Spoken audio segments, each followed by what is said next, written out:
গাজীপুরের শ্রীপুরের ছাপিলাপাড়া Shamim master model একাডেমির বার্ষিক পরীক্ষার ফলাফল প্রকাশ ও কৃতী শিক্ষার্থীদের শুভেচ্ছা স্মারক প্রদান করা হয়েছে। শ্রীপুর উপজেলার প্রতিনিধি মাসুম রানার প্রতিবেদনে বিস্তারিত।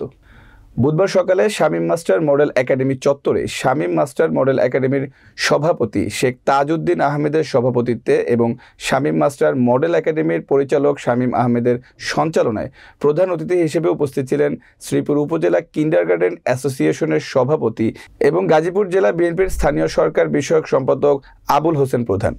এ সময় উপস্থিত ছিলেন দাতা সদস্য ও পৌর যুবদলের যুগ্ম সম্পাদক শেখ ময়জউদ্দিন আহমেদ, দাতা সদস্য ও পৌর স্বেচ্ছাসেবক দলের যুগ্ম সম্পাদক সুমন আহমেদ পাপ্পু, দাতা সদস্য শেখ মোমেন আহমেদ।